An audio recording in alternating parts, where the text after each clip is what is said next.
This is the Decarbonization Disruptors Podcast. I'm your host, Matthew Cohen. This is episode 6 of our podcast, and I am pleased to welcome Daniel Betts, Chief Executive Officer of Blue Frontier. Blue Frontier has pioneered an innovative smart air conditioning system that operates with ultra-high efficiency by eliminating the use of global warming potential refrigerants, storing renewable energy, and slashing electricity consumption. Daniel, welcome to the podcast. Oh, it's such a pleasure to be here. Thank you, Matthew. No, I appreciate taking the time. I was mentioning before we started that we met very, very briefly at AHR. AHR is a great expo, but can be very busy. So I'm glad we have a chance to sit down after that. And I wanted to chat with you. I was excited to talk about the technology and the things you're doing at Blue Frontier. But I first wanted to get into your story, because normally when I talk to executives, I'm always curious on how they got into the industry after their education. And what I noticed about your background is it was almost tailor-made for this industry.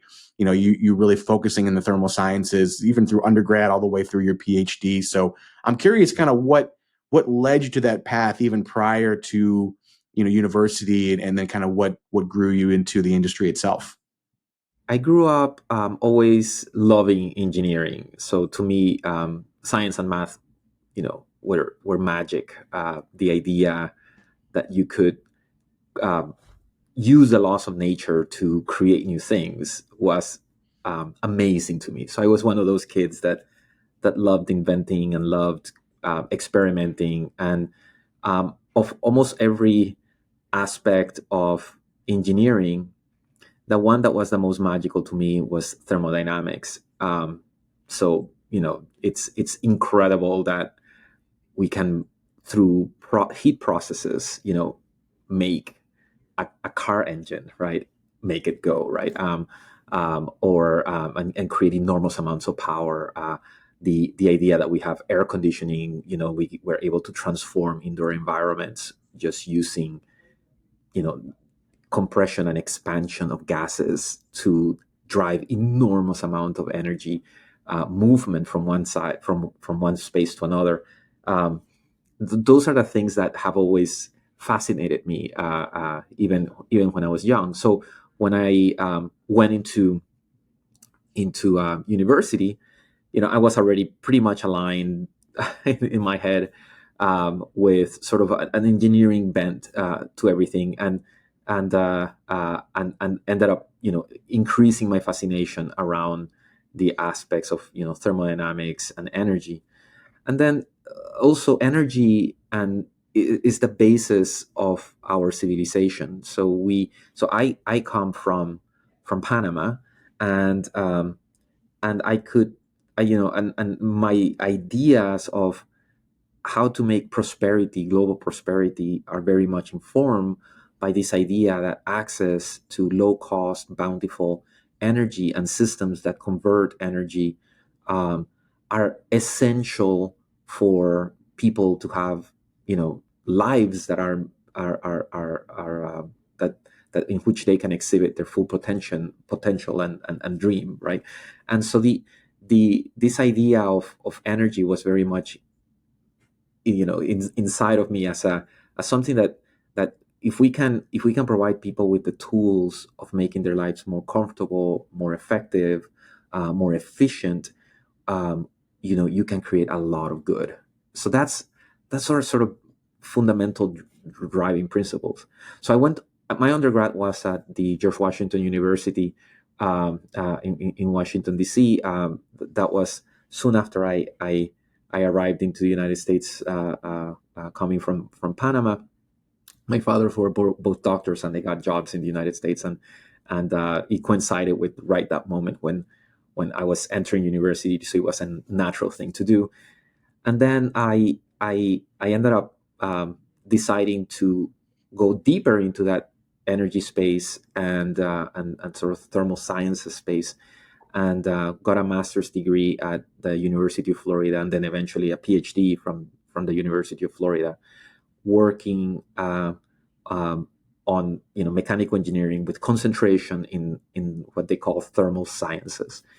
And my initial career was mostly looking at the world of how we create energy. So it was in the world of hydrogen and fuel cells and then eventually batteries. But I uh, I was fascinated by the idea of how can we revolutionize and transform power generation or electricity generation in particular, um, such that its efficiencies could be much higher than what we have today.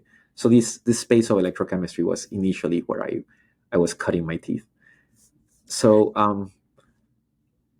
how do I transition from that to air conditioning, right? So of course, I was in Florida. I come from Panama. Air conditioning has always been an important part of life, Sure. uh, and and um, and if you work in anything associated with energy production, you realize that you're always sizing all your systems to match air conditioning. So if you're, from building a telecommunication tower to a data center to a city, planning the grid, you're always putting all your infrastructure around it is designed to try to meet the peak load, which happens to be driven by air conditioning, and that means that the cost of everything is determined by air conditioning. And if you're trying to create new products, which was sort of the first half of my career, I was working on fuel cells and hydrogen in particular, and I was trying to create these products for all these different applications as part of my career. And you find yourself annoyed at air conditioning, right? Like, why are we doing this? Why can I not meet price points or cost points? It's because I have to oversize everything because there's an air conditioner there. Um, and that led me to start talking about air conditioning and trying to figure out ways that air conditioning could be much more efficient, so we can reduce the cost of the infrastructure for production of power. And secondly, how do we make it such that we can spread the load or shift it to periods of time where it doesn't coincide with other peak loads, or it is more convenient for the production of energy in general? And that sort of drove me towards having more and more conversations in the air conditioning space. And in doing so, stumbling upon solutions and R&D and solutions that eventually led to the formation of Blue Frontier and the ideas that we're working on here. No, I mean it's a great story. I'm curious, kind of how you went along your way in your career, because you started in the fuel cell energy space. We're talking 20 years ago.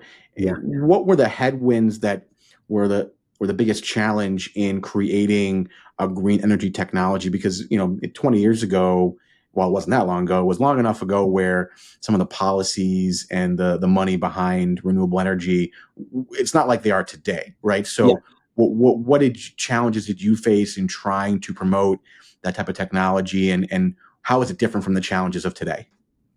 Yeah. So we when I entered the space, I was so naive.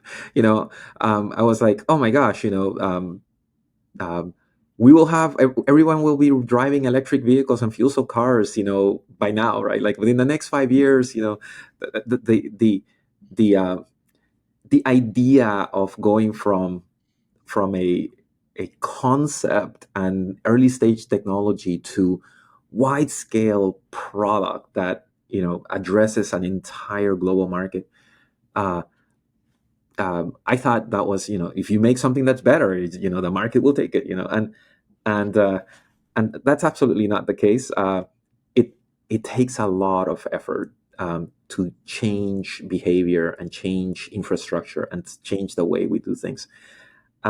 So in the process of my career, when I started working in fuel cells, it was first in the vehicle technology space, um, working on fuel cell cars and different aspects of it. And the majority of the large OEMs in the vehicle space had pretty well funded programs around fuel cells. In fact, that was seen as more important than the battery electric vehicle at that time, and that's because lithium-ion battery technology had not advanced to where it is now. So the solution looked more like fuel cells were going to win at that time, and and in fact,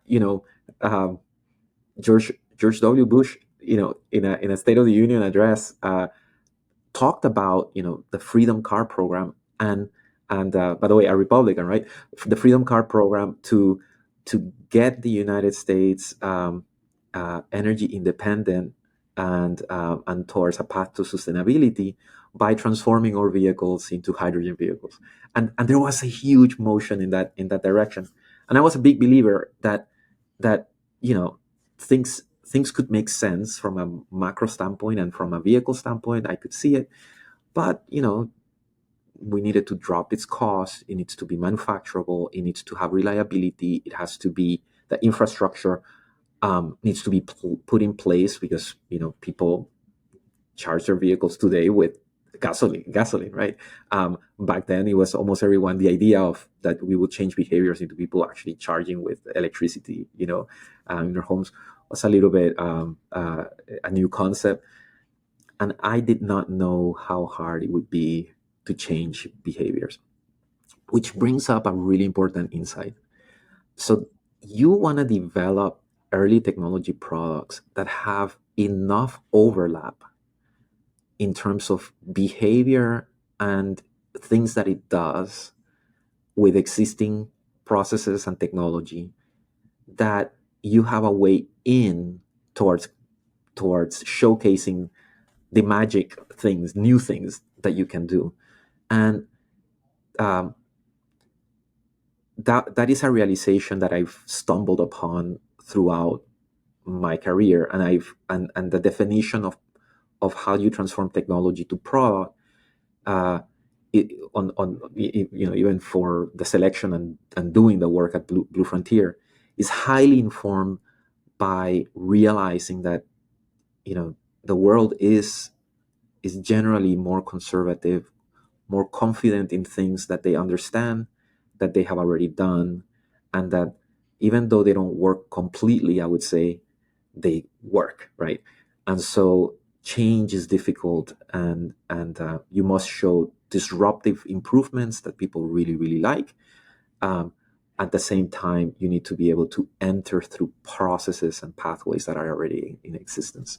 So that's what I was informed with throughout my career. Yeah, it's great insight, because what you're essentially saying is you want to disrupt technology without disrupting people's lives, right? yes, And so as long as you can get them in a path where they can continue on what they're doing currently without having to change their behavior, I think it isn't talked about enough, because I tell people all the time, it's not about creating a better planet, but it's about protecting us, right? yes. And so the more we can focus on the person inside the building and not the building itself, I think is great. And I think that's what probably led to the success you're having at Blue Frontier and all the great work that you're doing. So I want to talk about that. The website and kind of your material to always talk about the products that you're providing are the world's most efficient, dedicated outdoor air system. So I want to learn more about what are the components of your technology that makes it the most efficient, dedicated outdoor air system. Right. So so this positioning of dedicated outdoor air systems, first of all, is exactly this idea of tying ourselves with products that are in high demand, that already exist, and that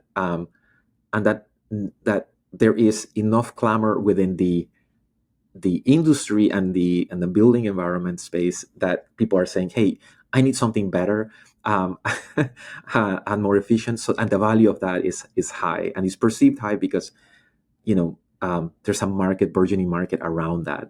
So we can step into that and just disrupt it or make it even better, right? But it's not where the technology is bound. We can do air conditioning.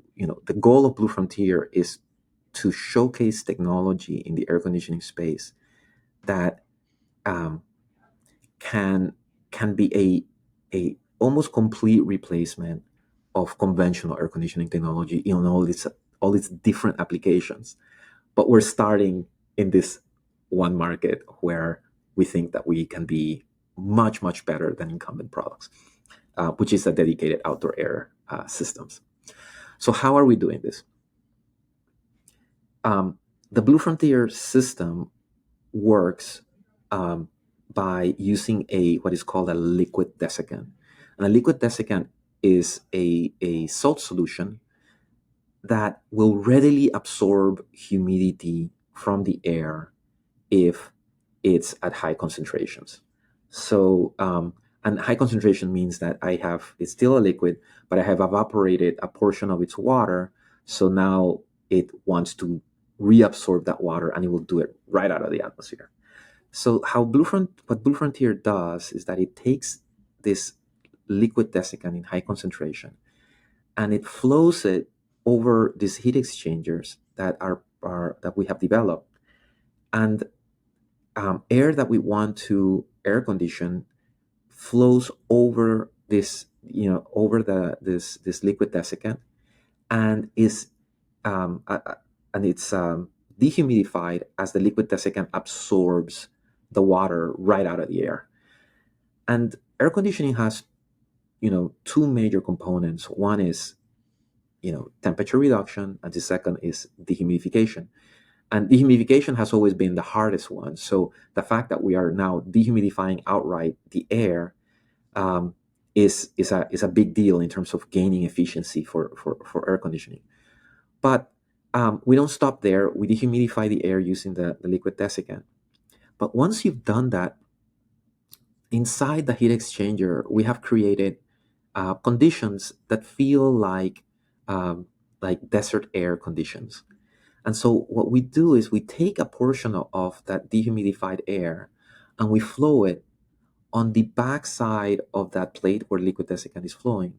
And in the backside of that plate, we have water flow on the surface of the plate. And that means that the dry air absorbs that water, creating evaporative cooling, dropping the temperature of both the liquid desiccant, the air, and of the plate, cooling down the entire process, and actually creating low temperature air that will go into the building. So we have so the bulk air, 70% of the air that we bring into the heat exchanger initially is brought into the building as dehumidified low temperature air, and 30% of that air is used on the reverse side of the plate to create the evaporative cooling process, which cools down the bulk air. Okay, so that was a complex explanation, but the ultimate result is you have low temperature air and low humidity air going into the building. But from an energy standpoint, what has happened is that I have created both temperature reduction and dehumidification, but the temperature reduction portion has been driven by water evaporation, which does not consume electricity. So just in doing that, the sensible cooling, the temperature reduction, comes for free in this type of air conditioning. And it's all driven by having water and liquid desiccant go into this heat exchanger.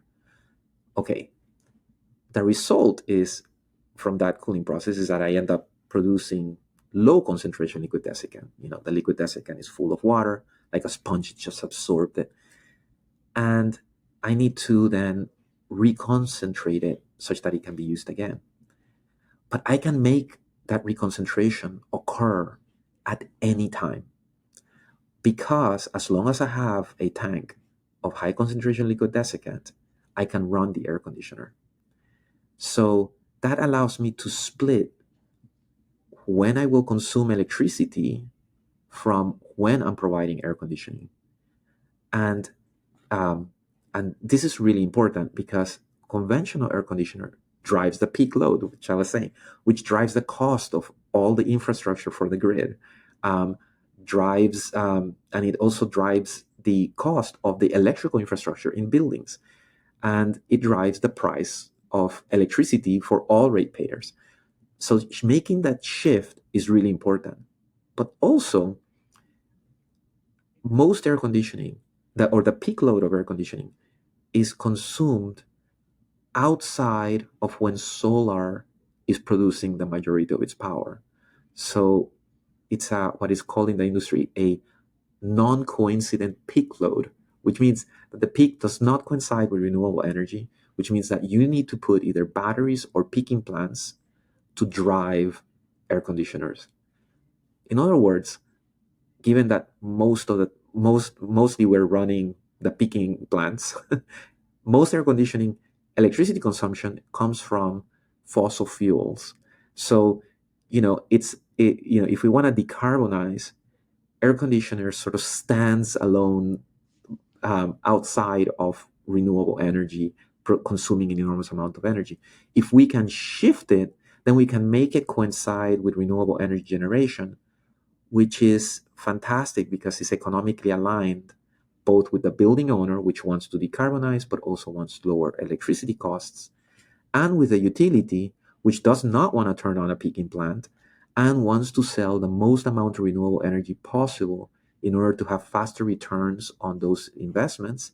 And also, renewable energy is today the lowest cost production of energy. So their margins might increase by selling you more renewable energy than the peaking plant energy. Okay. So how do we reconcentrate the liquid desiccant?